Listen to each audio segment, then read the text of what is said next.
आज का हमारा विषय है अरस्तू के नागरिकता संबंधी विचार। और ये विषय इसलिए महत्वपूर्ण है क्योंकि अरस्तू ने नागरिकता की एक बहुत ही अलग तरीके की परिभाषा दी है जो अपने आप में बहुत महत्व रखती है, लेकिन साथ में वो कुछ संकीर्ण अर्थ को लिए हुए भी है। और जब हमने अरस्तू के संविधानों का अध्ययन किया, अरस्तू के राज्य संबंधी विचारों का अध्ययन किया, तो अब हमें ये भी जानना होगा कि अरस्तू नागरिक किन्हें मानता है। तो इसी क्रम में आगे अगर हम देखें तो अरस्तू ने बिल्कुल स्पष्ट कहा है कि जो शासन के कार्यों में हिस्सा ले, कानूनों का निर्माण करे, शासन का संचालन करे और साथ ही न्यायिक कार्यों में भाग ले, केवल वही नागरिक कहलाने के योग्य है। और ये एक बहुत ही सटीक सी और लिमिटेड परिभाषा अरस्तू ने दी है।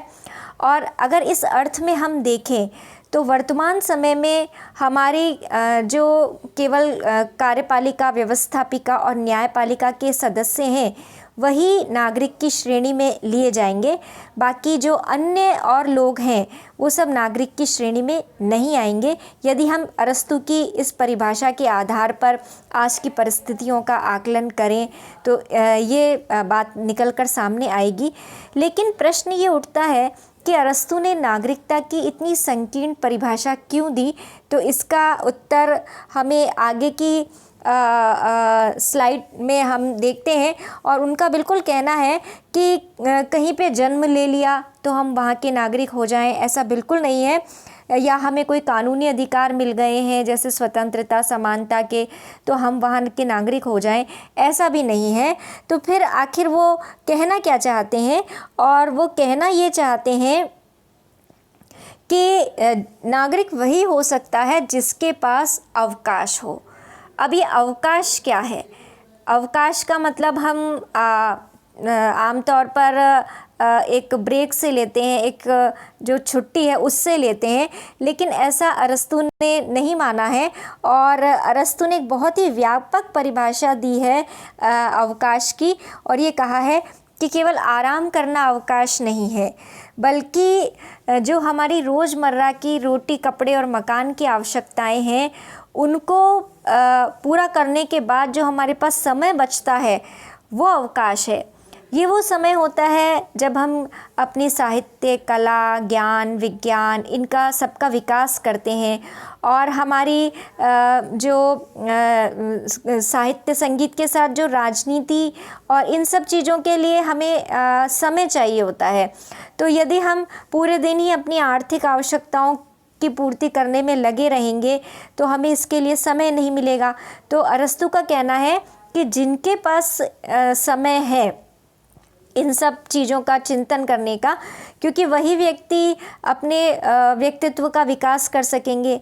जिनके पास जो अपनी पूरे दिन अपनी आवश्यकताओं को पूरा करने में लगे रहते हैं, उनके पास तो अपनी बौद्धिक विकास का या फिर और जिसको हम कह सकते हैं मानसिक विकास का समय ही नहीं मिलेगा, क्योंकि ना तो वो साहित्य का आनंद ले पाएंगे, ना संगीत सुन पाएंगे और ना ही वो राजनीति जैसे कार्यों में हिस्सा लेने के लिए अपना वक्त निकाल पाएंगे।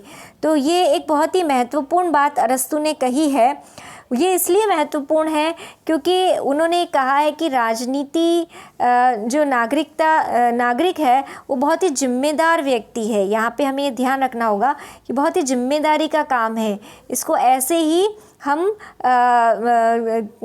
नहीं दे सकते किसी को इसका दर्जा, क्योंकि अगर वो उसके कर्तव्यों को पूरा नहीं कर पाए तो वो नागरिक कहलाने के योग्य नहीं है। और यही कारण है कि अरस्तू ने अवकाश नहीं होने के कारण श्रमिकों को, दासों को, इनको सबको नागरिक नहीं माना है, क्योंकि श्रमिक पूरे दिन अपने कार्यों में लगे रहते हैं, दास भी अपने कार्यों में लगे रहते हैं, तो इनको उन्होंने नागरिक नहीं माना है। और एक और अरस्तू ने थोड़ा सा बहुत संकीर्ण कर दिया है नागरिकता को। उन्होंने स्त्रियों, बच्चों और वृद्धों को भी नागरिक नहीं माना है। साथ में विदेशी लोग जो हैं वो भी नागरिकता की श्रेणी में नहीं आते हैं। तो यहाँ पे जब वो स्त्रियों को नागरिक नहीं बनाते हैं तो एक बहुत ही संकीर्ण अवधारणा सामने आती है। यहाँ बिल्कुल आप देखेंगे प्लेटो से उलट बात अरस्तु ने कही है, क्योंकि प्लेटो ने स्त्रियों को बहुत उच्च दर्जा दिया था और प्लेटो के आदर्श राज्य में महिलाओं की स्थिति उन्होंने बहुत ही बेहतर तरीके से रिपब्लिक में बताई थी। लेकिन अरस्तु ने यहाँ पर स्त्रियों को नागरिकता का दर्जा नहीं दिया है। आगे हम थोड़ा चलें तो यहाँ पे दो चीज़ें बिल्कुल सामने निकल कर आती हैं। एक तो उनका नागरिकता का आदर्श बहुत ऊंचा है। ऊंचा इस अर्थ में है कि इसके कर्तव्य को पूरा कर सकता है केवल वही नागरिक बनने के योग्य है। उसके पास समय होना चाहिए, अपने विकास का समय होना चाहिए, और जो कार्य वो कर रहा है शासन से संबंधित, प्रशासन से संबंधित, उसकी पूरी नॉलेज उसको होनी चाहिए, और वो क्या क्या कर सकता है, किस तरीके से उसको कर सकता है, इसकी समझ होनी चाहिए। तो एक बहुत ही ऊंचा अर्थ है, लेकिन साथ में ये संकीर्णता को लिए हुए भी है, क्योंकि संकीर्णता को लिए हुए इसलिए है क्योंकि एक बहुत बड़े वर्ग को उसने नागरिकता से वंचित कर दिया है। जैसे वृद्धों को नागरिक नहीं माना है, महिलाओं को नागरिक नहीं माना है, तो ये एक बहुत बड़ा वर्ग है जो नागरिकता से वंचित हो जाता है। और यहाँ एक बहुत बड़ा कहना चाहिए, अरस्तु एक बहुत बड़े राजनीति विज्ञान के पिता हैं और उनका दृष्टिकोण वैज्ञानिक है, लेकिन वो यहाँ पे इस तरीके से जब अपनी बात करते हैं तो उनकी वैज्ञानिकता पर कुछ प्रश्न चिन्ह यहाँ लग जाते हैं। लेकिन यहाँ पे एक और आगे बात जब हम करते हैं तो वो बात ये है कि क्या एक उत्तम नागरिक और उत्तम व्यक्ति ये दोनों एक हो सकते हैं क्या? यानी कि अगर अपन देखें तो यहाँ पे अरस्तु ने एक बहुत अलग तरीके से बात कही है, और वो बात ये है कि संविधान जैसे जैसे बदलते हैं वैसे वैसे नागरिकता के गुण भी बदलते हैं। जैसे मान लीजिए यदि राजतंत्र है तो वहाँ नागरिक का गुण ये है कि वो राजा की आज्ञा का पालन करे, लेकिन यदि वहीं पे यदि संविधान मान लीजिए संयुक्त प्रजातंत्र या प्रजातंत्र है तो वहाँ नागरिक का जो मुख्य गुण है वो आज्ञा पालन नहीं है, बल्कि ये है कि वो किस तरीके से शासन में अपनी विवेकपूर्ण भागीदारी करता है, किस तरीके से वो आगे निर्णय लेने में मदद करता है, नीति निर्माण करता है। तो एक राजतंत्र का जो नागरिक होगा उसके गुण अलग होंगे, और एक अगर लोकतंत्र का नागरिक है तो उसके गुण अलग होंगे। अब यहाँ प्रश्न उठता है कि क्या एक उत्तम नागरिक और उत्तम व्यक्ति दोनों के गुण एक होने चाहिए? क्योंकि उत्तम व्यक्ति जो यानी जिसको हम श्रेष्ठ मनुष्य कहेंगे, वो चाहे राजतंत्र में हो या लोकतंत्र में, दोनों में ही उसके गुण समान होंगे। बहुत ही परोपकारी होगा, मदद करने वाला होगा, ये सब गुण उसमें होंगे। लेकिन यदि उत्तम नागरिक के हिसाब से हम देखें तो ये परिभाषा राजतंत्र में अलग होगी और साथ में लोकतंत्र में अलग होगी। तो ये एक पूरा परिप्रेक्ष्य हमने अरस्तु के नागरिकता संबंधी विचारों का लिया है, और इसके अंतर्गत यदि इसको हम आधुनिक संदर्भों में देखें तो आधुनिक संदर्भों में इसे लागू नहीं किया गया है कहीं पर भी। और आमतौर पर जो आधुनिक संदर्भों में नागरिकता की परिभाषा है वो यही है कि वो वहाँ का जन्म लेने वाला व्यक्ति होता है।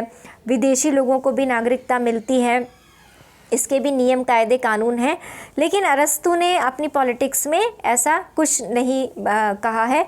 यहाँ हमें थोड़ा सा ये ध्यान रखना होगा उस समय की परिस्थितियों को, कि अरस्तु ये कहते हैं कि जो कानून निर्माण में भाग ले और शासन में भाग ले वही नागरिक है। तो वहाँ हमें ये देखना होगा कि अरस्तु के समय में नगर राज्य प्रचलित थे, और नगर राज्य प्रचलित होने के कारण वहाँ पे कुछ कुछ जो है सिस्टम प्रत्यक्ष लोकतंत्र, कुछ सभाएं होती थी जिनमें सभी लोग उस नगर राज्य के जो होते थे वो नागरिक होते थे, जो भी वयस्क होते थे, तो वो लोग कानून निर्माण का कार्य करते थे। तो एक कारण तो ये भी हो सकता है कि अरस्तु ने नागरिकता की ये परिभाषा दी हो कि जो कानून निर्माण, न्याय ये कार्य करें वो नागरिक होते हों। लेकिन आलोचना के महत्वपूर्ण बिंदु ये हैं कि अरस्तु महिलाओं को और सबसे महत्वपूर्ण चीज़ है कि दास वर्ग जो है इन सभी को नागरिकता से वंचित करते हैं, जो कि मौलिक अधिकारों, मानवाधिकारों, इन सभी दृष्टिकोणों से ये चीज़ उपयुक्त नहीं लगती है। लेकिन अरस्तु के नागरिकता संबंधी विचारों का महत्व इस बात में है कि नागरिक को अपने जो दायित्व हैं उनका निर्वहन करना चाहिए। उसको अपने ज्ञान, अपने विवेक और अपने विभिन्न जो कहना चाहिए एक व्यक्ति में गुण होते हैं उनको विकसित करना चाहिए और शासन प्रशासन के अंदर अपनी जागरूकतापूर्ण तरीके से अपनी सहभागिता, जिसको हम कह सकते हैं कि सहभागिता, एक